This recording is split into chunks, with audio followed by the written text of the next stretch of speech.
The tremors started small, just a slight shake in my right hand when I was trying to sign my name at the bank. I laughed it off, told myself I had too much coffee that morning. But deep down, I knew something was different. Something was wrong. Over the next few months, the tremors got worse. My hand would shake when I tried to hold my phone, when I reached for a glass of water, when I sat across from my grandchildren trying to pretend everything was fine. The day I got my Parkinson's disease diagnosis, I felt like my world collapsed. The neurologist was kind but direct. He explained about dopamine, about brain cells dying, about medications that would help but not cure. He handed me prescriptions and a pamphlet, and I walked out of that office feeling more alone than I had ever felt in my life. The medications helped. I will not lie about that, but they came with side effects that were almost as frustrating as the tremors themselves. Nausea, dizziness, insomnia, and that terrible feeling of not being fully present in my own life. I started researching, reading everything I could find about Parkinson's disease, and that is when I stumbled upon something that would change everything. Study after study showing connections between diet and neurological symptoms, foods that could reduce inflammation in the brain, nutrients that protected the very dopamine neurons that were dying in my brain. I was skeptical at first. I mean, if changing what I ate could really make a difference, wouldn't my doctor have told me about it? But I was desperate enough to try anything. So I completely overhauled my diet, and what happened over the next 6 months shocked not just me, but my neurologist as well. My tremors decreased by about 60%. I had more good days than bad days. I could hold a coffee cup without fear of spilling it. I could button my own shirts again, write legibly, feel like myself again. Today I want to share with you exactly what I changed in my diet. Not theories or maybes, but the specific foods I added, the ones I eliminated, and the science behind why these changes work to reduce tremors in Parkinson's disease. If you are living with tremors that steal your confidence and independence, if you are tired of feeling like medications are your only option, if you are ready to take back some control over your symptoms, then stay with me because what I am about to share could be the breakthrough you have been searching for. Before we dive deep into the specific dietary changes that reduced my tremors, I want to hear from you. Where are you watching from today? And more importantly, what activities have your tremors stolen from you? Is it writing, cooking, your favorite hobby? Share in the comments below because knowing what matters most to you helps me create content that truly addresses your needs. The first major change I made was eliminating what I now call the tremor trigger foods. These are foods that increase inflammation in your brain and nervous system, that destabilize your blood sugar, and that interfere with the production and function of dopamine. The first food group I completely eliminated was refined sugar and high fructose corn syrup. Before my diagnosis, I had a serious sweet tooth. Cookies after dinner, sweetened coffee drinks, the occasional candy bar in the afternoon. I did not realize that every time I consumed these refined sugars, I was creating a cascade of problems in my body. Here is what happens when you eat refined sugar. Your blood glucose spikes rapidly. This triggers a massive insulin release. Then within an hour or two, your blood sugar crashes. During these blood sugar swings, your tremors get significantly worse. I noticed this pattern in myself before I even understood the science. My worst tremor episodes always seem to happen mid-morning after a sugary breakfast, or mid-afternoon after a sweet snack. But it goes deeper than just blood sugar. Refined sugar promotes inflammation throughout your entire body, including your brain. It increases oxidative stress, which damages the mitochondria in your cells. These mitochondria are like little energy factories, and the dopamine neurons in your brain have especially high energy needs. When you damage mitochondria with excess sugar, these vulnerable neurons cannot function properly. Sugar also disrupts your gut microbiome, and we now know that the gut and brain are intimately connected through what scientists call the gut-brain axis. An unhealthy gut actually contributes to the progression of Parkinson's disease, so I went cold turkey on refined sugar. No more cookies, candy, sweetened beverages, or processed foods with hidden sugars. The first week was honestly terrible. I had headaches and intense cravings, but by week 2, something remarkable happened. I noticed my baseline tremor was less intense. I had fewer sudden tremor spikes throughout the day. This was the first sign that dietary changes could really work. The second tremor trigger food I eliminated was processed vegetable oils. This includes soybean oil, corn oil, canola oil, and anything labeled as vegetable oil.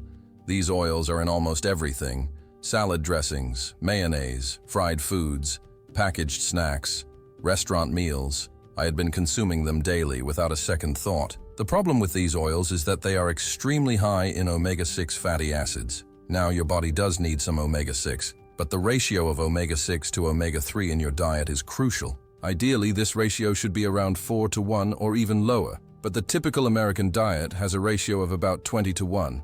When you have too much omega-6 relative to omega-3, your body produces inflammatory compounds called prostaglandins and leukotrienes. These compounds increase inflammation throughout your nervous system, making tremors worse. These processed oils are also chemically unstable. They oxidize easily, especially when heated, creating harmful compounds called lipid peroxides that directly damage cell membranes, including the membranes of your precious dopamine neurons. I started reading every label and was shocked at how many foods contained these oils. I had to completely change where and what I ate. I stopped eating fried restaurant foods. I switched to olive oil and avocado oil for cooking. I made my own salad dressings. I bought chips and crackers, only if they were cooked in coconut or avocado oil. This change alone made a noticeable difference in my tremor intensity within about 3 weeks. The third category of tremor trigger foods was the hardest for me to accept. Dairy products. I loved cheese. I had milk in my coffee every morning. Yogurt was my go-to snack. But the research on dairy and Parkinson's disease is actually quite concerning. Multiple large studies have found associations between higher dairy intake and increased risk of developing Parkinson's disease. While the exact mechanism is not fully understood, it may relate to contaminants in dairy products, the way dairy affects uric acid levels in the body, or other factors we have not identified yet. What I can tell you from personal experience is that when I eliminated dairy for 1 month as an experiment, my tremors improved noticeably. I also had less congestion, better digestion, and more stable energy. I later reintroduced small amounts of dairy and noticed my symptoms worsened again. So I made the decision to stay mostly dairy-free. I now use almond milk or oat milk in my coffee. I snack on nuts instead of cheese, and I have discovered delicious dairy-free alternatives for almost everything I used to eat. If you decide to try eliminating dairy, give it at least 3 to 4 weeks before evaluating the results. It takes time for your body to fully clear the effects alongside eliminating these tremor trigger foods. I started deliberately adding tremor-reducing foods to every single meal. The most important addition was fatty fish rich in omega-3 fatty acids. I started eating wild-caught salmon, sardines, mackerel, or herring at least 4 times per week. Omega-3 fatty acids, specifically EPA and DHA, are absolutely crucial for brain health. These fats are incorporated directly into the membranes of your brain cells, where they improve communication between neurons, reduce inflammation, and protect against oxidative damage. Multiple studies on Parkinson's disease have shown that higher omega-3 intake is associated with reduced motor symptoms, including tremors. The anti-inflammatory effects of omega-3 fats directly counteract the neuroinflammation that drives Parkinson's progression. Within about 6 weeks of increasing my omega-3 intake, I noticed my tremors were less frequent and less intense. My handwriting improved. I could hold objects more steadily. If you cannot eat fish regularly, a high-quality fish oil supplement providing at least 2,000 milligrams of combined EPA and DHA daily can be beneficial, but whole food sources are always preferable because they provide other nutrients like vitamin D, selenium, and vitamin B12 that work synergistically. The second tremor-reducing food category I added was dark, leafy greens, and I mean a lot of them. I started eating at least 2 cups of cooked greens or 4 cups of raw greens every single day. Spinach, kale, collard greens, Swiss chard, arugula, mustard greens. These vegetables are loaded with nutrients that directly support dopamine production and protect your brain. They provide folate, which is essential for producing dopamine and other neurotransmitters. They contain magnesium, which many Parkinson's patients are deficient in, and which helps regulate muscle tremors. They offer vitamin K, which protects against neurodegeneration, and they provide countless antioxidants that neutralize the free radicals damaging your brain cells. One of the most important compounds in dark leafy greens is called glutathione. This is your body's master antioxidant, and people with Parkinson's disease have significantly depleted glutathione levels in their brains. By eating foods rich in the precursors to glutathione, you help your body produce more of this crucial protective compound. I started having a green smoothie every morning with spinach, banana, blueberries, and almond milk. I added sautéed kale or collard greens to my lunch. I made big salads with mixed greens for dinner. Getting this much greens into my diet took some creativity at first, but it became second nature within a couple of weeks, and the impact on my tremors was undeniable. Before we continue with more tremor-reducing foods, I want to take a moment to ask you something important. Have you noticed any connection between what you eat and your tremor intensity? Maybe you have observed that certain foods make your symptoms worse, or that you feel better on days when you eat healthier. This awareness is the first step toward taking control. Share your observations in the comments. You might write something like, "I notice my tremors are worse after I eat," and then fill in the blank. Your experience could provide valuable insights for others in our community, and it helps all of us learn together. Plus, your input guides the topics I cover in future videos, ensuring I address the real challenges you face every day. Now let us continue with the foods that made the biggest difference in reducing my tremors. The third category of tremor-reducing foods that I added was berries, especially blueberries and strawberries. I eat at least 1 cup of mixed berries every single day. Berries are packed with compounds called anthocyanins. These are powerful antioxidants that can actually cross the blood-brain barrier and accumulate in brain regions responsible for motor control. Research has shown that regular berry consumption improves motor function in people with Parkinson's disease. Berries also help stabilize blood sugar, which, as we discussed earlier, is crucial for managing tremor intensity. They provide vitamin C, which supports dopamine production, and they are high in fiber, which feeds beneficial gut bacteria. I add berries to my morning smoothie. I snack on them in the afternoon. I sometimes freeze them and eat them like little candies when I want something sweet. Frozen berries are just as nutritious as fresh and often more affordable. The impact of berries on my tremors was subtle, but definitely noticeable. I had fewer sudden tremor spikes. My baseline tremor intensity decreased gradually over several weeks. The fourth tremor-reducing food I added was nuts, particularly walnuts and almonds. I eat a small handful every day. Walnuts are special because they contain alpha-linolenic acid, a plant-based omega-3 fat that provides anti-inflammatory benefits. They also contain compounds that support the production of serotonin and melatonin, both of which are often disrupted in Parkinson's disease. Almonds provide vitamin E, a fat-soluble antioxidant that protects cell membranes from oxidative damage. They also offer magnesium, which, as I mentioned, helps regulate tremors. I started keeping a container of mixed nuts in my car and another at my desk whenever I felt a snack craving. I reached for nuts instead of processed snacks. This simple swap provided sustained energy without blood sugar crashes and gave my brain a steady supply of neuroprotective nutrients. The fifth tremor-reducing food category was extra virgin olive oil. I started using it liberally on salads, for low-heat cooking, and even just drizzled on vegetables. Extra virgin olive oil contains oleocanthal, a compound with powerful anti-inflammatory properties. It has been shown to help clear abnormal protein buildup in the brain, and it provides monounsaturated fats that support the health of nerve cell membranes. I use about 3 to 4 tablespoons of olive oil daily. This might sound like a lot, but remember that healthy fats are not the enemy. They are actually crucial for brain health. Since making this change, my tremors have been more stable and less reactive to stress. The sixth tremor-reducing addition was turmeric. I started adding this golden spice to my food almost every day. Turmeric contains curcumin, one of the most studied natural anti-inflammatory compounds. Curcumin can cross the blood-brain barrier where it reduces inflammation and oxidative stress.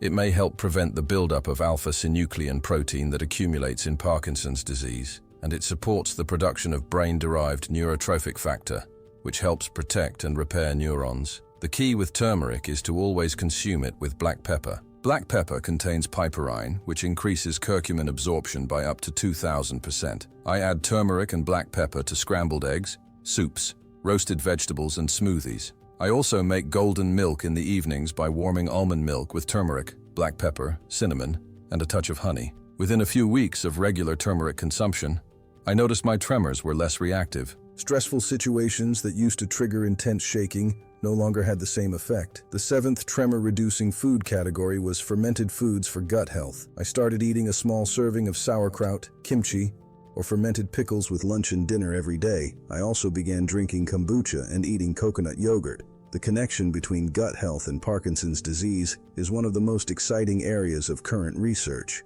Scientists have discovered that the gut microbiome in people with Parkinson's looks distinctly different from healthy individuals, with lower levels of beneficial bacteria and higher levels of potentially harmful bacteria. An unhealthy gut increases inflammation throughout the body, produces neurotoxic compounds, and may even be where Parkinson's disease begins before spreading to the brain through the vagus nerve. By eating fermented foods rich in probiotics, you populate your gut with beneficial bacteria that reduce inflammation, produce vitamins and neurotransmitter precursors, and strengthen your gut barrier. The impact of adding fermented foods was gradual but significant. Over about 8 weeks, I noticed better digestion, more stable energy, and yes, reduced tremor intensity. My theory is that by healing my gut, I was reducing overall inflammation, which benefited my entire nervous system. Now let me talk about meal timing, because this turned out to be just as important as what I ate. I discovered that the timing of meals relative to my Parkinson's medications made a huge difference in tremor control. Levodopa, the most common Parkinson's medication, competes with dietary protein for absorption in your intestines. If you eat a high-protein meal at the same time you take levodopa, much of the medication will not get absorbed. This means weaker symptom control and more tremors. I worked with my neurologist to develop a medication and meal timing strategy. I take my morning levodopa dose when I first wake up. Then I wait at least 30 minutes before eating breakfast. My breakfast is relatively low in protein, focusing instead on complex carbohydrates like oatmeal, fruits, and nuts. I take my midday medication dose, then wait at least an hour before having lunch. Lunch includes moderate protein from plant sources like beans or a small amount of fish. I save my main protein intake for dinner, eating it at least 2 to 3 hours after my last medication dose of the day. This timing strategy dramatically improved my medication effectiveness. My tremors were much better controlled throughout the day, and I needed lower doses of medication, which meant fewer side effects. I also discovered the importance of eating at consistent times every day. My body and brain function better with routine and predictability. I eat breakfast around 7:30 every morning, a snack around 10, lunch at 12:30, another snack around 3, and dinner at 6. This consistent schedule helps stabilize blood sugar, optimizes medication absorption, and keeps my symptoms more predictable and manageable. On days when my schedule gets disrupted and I eat at irregular times, I definitely notice an increase in tremor intensity. Hydration also turned out to be more important than I realized. I was chronically dehydrated before my diagnosis, drinking maybe 4 or 5 glasses of water per day. Dehydration worsens tremors, increases fatigue, causes constipation, which is already a major issue in Parkinson's, and affects how well medications are absorbed. I now drink at least 8 to 10 glasses of water throughout the day. I start every morning with a large glass of water before anything else. I keep a water bottle with me at all times. I drink herbal tea in the afternoon and evening. Proper hydration has made a noticeable difference in my overall symptom control, including tremors. Let me share the practical reality of making these dietary changes. The first month was really hard. I felt deprived. I missed my old comfort foods. I was frustrated by how much time it took to shop for and prepare healthy meals. I was tempted to give up multiple times, but I kept reminding myself why I was doing this. I wanted to reduce my tremors. I wanted to slow down disease progression. I wanted to feel more like myself again. By the second month, things got easier. I had found new favorite foods and recipes. Meal prep became more efficient, and most importantly, I was starting to see real results. My tremors were noticeably better. I had more energy. I felt more hopeful about my future with Parkinson's. By month 3, these dietary changes had become my new normal. I no longer felt deprived, because I understood that every food choice was either helping or hurting my brain. I had also discovered that healthy food could be absolutely delicious when prepared. Well, I want to be completely honest with you about the results. Changing my diet did not cure my Parkinson's disease. I still have tremors. I still have bad days. I still need medication. But my quality of life improved dramatically. My tremors decreased by about 60% from their worst point. I went from having severe tremors most of the day to having mild tremors that come and go. I can do activities that were impossible before: writing, using my phone, eating without embarrassment. My neurologist was impressed by my progress. He said my disease progression has been much slower than expected. I have been able to reduce my medication doses slightly, which means fewer side effects. And perhaps most importantly, I feel empowered rather than helpless. I know that every day through my food choices, I am doing something positive for my brain. If you are considering making similar dietary changes, here is my advice. Start with one change at a time, rather than trying to overhaul everything at once. Maybe start by eliminating refined sugar for 2 weeks and see how you feel. Then eliminate processed oils, then reduce dairy. Gradually add in the tremor-reducing foods. Give each change at least 2 to 3 weeks before evaluating its impact on your symptoms. Keep a simple journal tracking your diet and tremor intensity. This helps you identify patterns and stay motivated. Be patient with yourself. Some days will be harder than others. You might have setbacks, and that is okay. What matters is the overall trend over weeks and months. Work with your healthcare team. Tell your doctor about the dietary changes you are making. They may want to monitor you more closely or adjust your medications as your symptoms improve. Consider working with a nutritionist who understands Parkinson's disease. They can help you create meal plans that meet your specific needs. One question I get asked frequently is whether these dietary changes work for everyone with Parkinson's disease. The honest answer is that every person is different. What worked remarkably well for me might have less dramatic effects for someone else. This is because Parkinson's disease is heterogeneous, meaning it manifests differently in different people. However, the dietary principles I have shared are based on solid science, reducing inflammation, stabilizing blood sugar, providing neuroprotective nutrients, supporting gut health. These strategies benefit brain health regardless of your individual situation, even if your tremor reduction is not as dramatic as mine was. You will still be supporting your overall health and potentially slowing disease progression. And that is absolutely worthwhile. Let me also address cost, because I know this is a concern for many people. Yes, some of these foods like wild-caught salmon and organic produce can be expensive, but you can make this work on almost any budget. Frozen vegetables and berries are just as nutritious as fresh and often cheaper. Canned sardines and mackerel are inexpensive sources of omega-3s. Buying nuts and seeds in bulk saves money. Cooking at home instead of eating out or buying prepared foods actually saves money even with healthier ingredients. Eliminating processed junk food frees up money in your food budget for nutrient-dense whole foods. Focus on the changes that provide the biggest benefit for your budget. If you can only afford to make a few changes, prioritize eliminating refined sugar and processed oils while adding leafy greens and fatty fish. Even partial implementation of these strategies will provide benefits. Now I want to share some specific meal examples and recipes that helped me the most during my journey.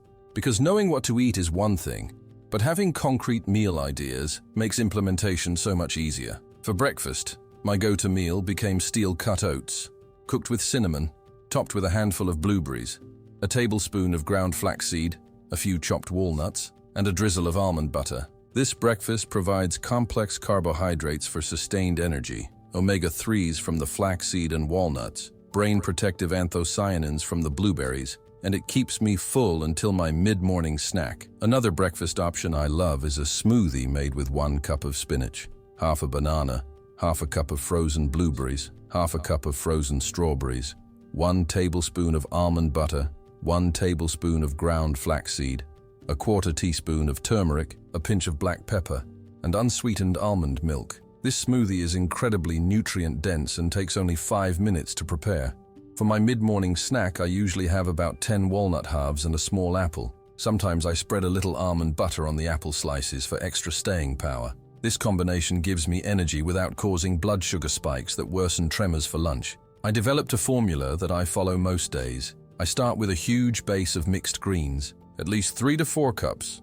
Then I add a variety of colorful vegetables like shredded purple cabbage, cherry tomatoes, sliced cucumbers, shredded carrots, and sliced bell peppers. I add a half cup of cooked quinoa or brown rice for complex carbohydrates. Then I add either a half cup of chickpeas or black beans or a small piece of grilled salmon, about 3 ounces if my medication timing allows. I top everything with half an avocado for healthy fats, and I dress it with extra virgin olive oil, lemon juice, and a sprinkle of turmeric and black pepper. This salad is absolutely loaded with nutrients and keeps me satisfied for hours. On days when I want something warm for lunch, I make a big pot of vegetable soup with lots of leafy greens, carrots, celery, tomatoes, and either lentils or white beans for protein.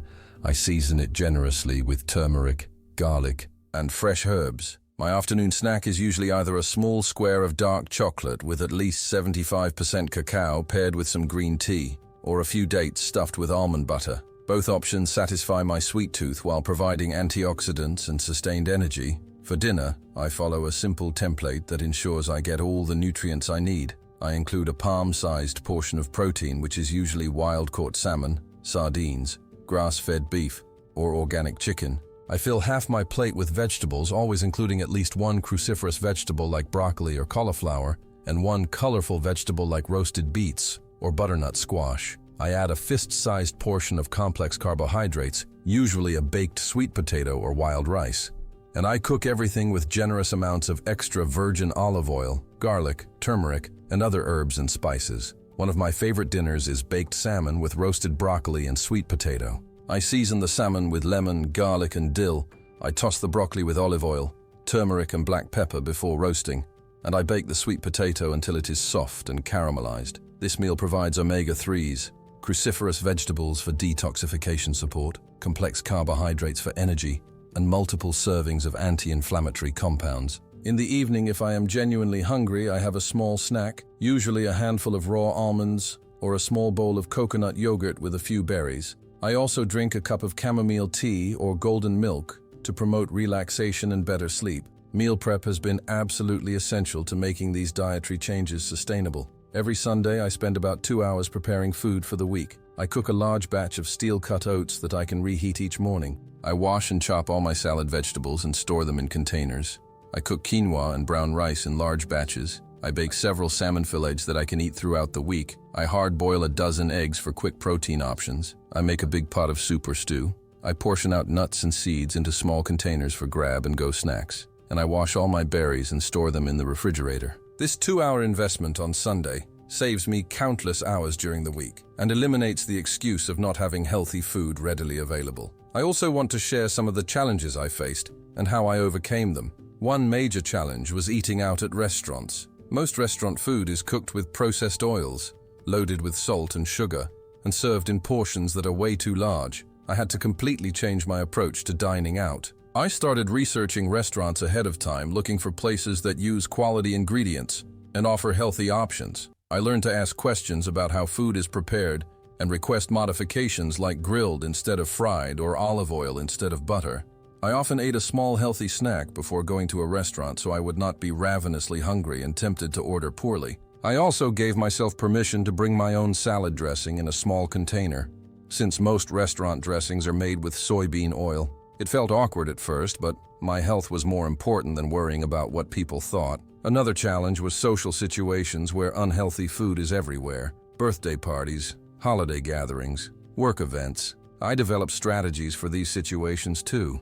I always ate a healthy meal or snack before attending so I would not arrive hungry. I brought my own dish to share so I knew there would be at least one healthy option. I kept a bottle of sparkling water in my hand so people would not constantly offer me drinks or snacks. And I learned to politely decline foods that I knew would worsen my symptoms without making a big deal about it or lecturing others about their food choices. Another challenge was dealing with cravings, especially in the first few weeks after eliminating sugar and processed foods.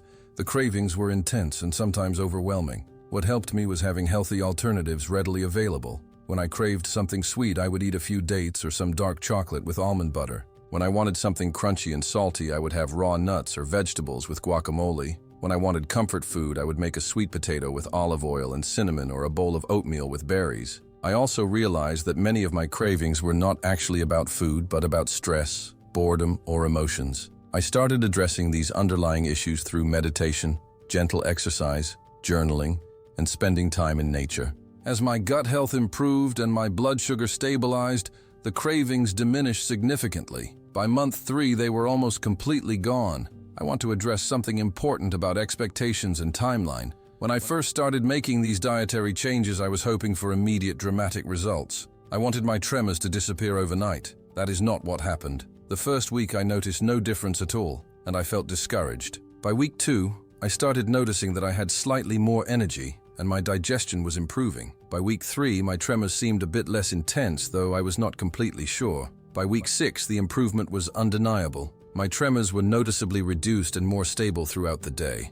By month 3, I had experienced that 60% reduction in tremor intensity that I mentioned earlier. And by month 6, my symptoms had stabilized at this new improved baseline. This gradual timeline makes sense when you understand what is happening in your body. You are reducing chronic inflammation, which takes time. You are healing your gut, which does not happen overnight. You are providing your brain with nutrients to repair and protect neurons, which is a slow process.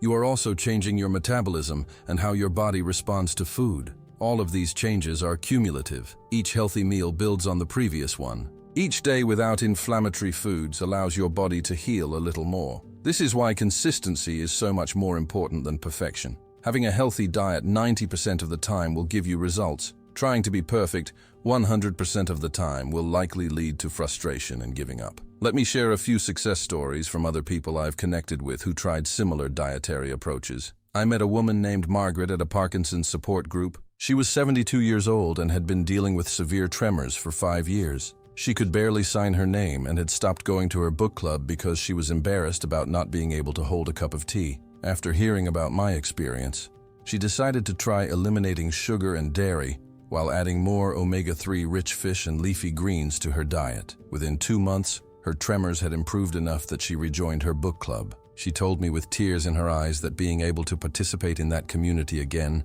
meant everything to her. Then there was Robert, a 65-year-old retired teacher whose tremors were so bad he had stopped playing guitar, something he had done since he was a teenager. He focused specifically on eliminating processed oils and adding turmeric to his meals every single day. After about 10 weeks, he picked up his guitar again and was able to play for 20 minutes without excessive shaking. He said it felt like getting a piece of himself back. These stories remind me that while the science behind these dietary changes is important, what really matters is how they improve real lives and restore activities and independence that Parkinson's tries to steal away. I also want to mention some supplements that have been helpful alongside dietary changes. While I firmly believe that whole foods should be your foundation, certain supplements can provide additional support. I take a high-quality fish oil supplement providing 3,000 milligrams of combined EPA and DHA daily on days when I do not eat fatty fish. I take vitamin D3, about 4,000 IU daily, because my blood levels were low and vitamin D is crucial for brain health and immune function. I take a B-complex vitamin that includes active forms of B6, B12, and folate because these vitamins support dopamine production and are often depleted by Parkinson's medications. I take coenzyme Q10 in the form of ubiquinol, about 200 milligrams daily. This antioxidant supports mitochondrial function and energy production in cells. Some studies suggest it may help with Parkinson's symptoms, though the evidence is mixed. I take a probiotic supplement with multiple strains and at least 20 billion CFUs to support my gut health alongside the fermented foods I eat, and I take curcumin supplements on days when I do not cook with turmeric. I look for supplements that include piperine or are formulated for enhanced absorption.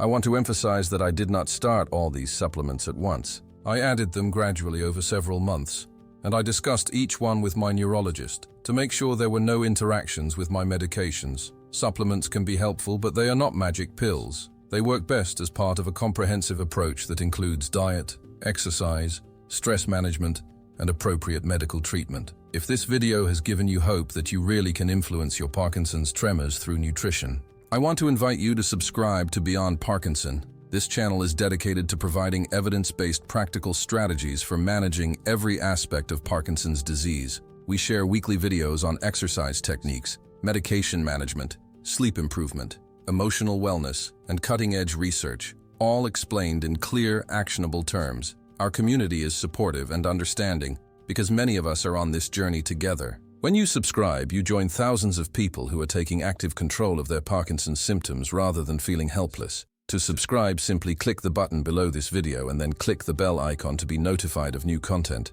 Remember that small changes add up to major improvements over time. Every healthy meal you eat is an investment in your brain. Every tremor trigger food you avoid is a gift to your nervous system. You have more power over your symptoms than you might think, and we are here to support you every step of the way. Thank you for spending this time with me today. I hope this information empowers you to take action and experience the tremor reduction that changed my life. Take care of yourself, and I will see you in the next video.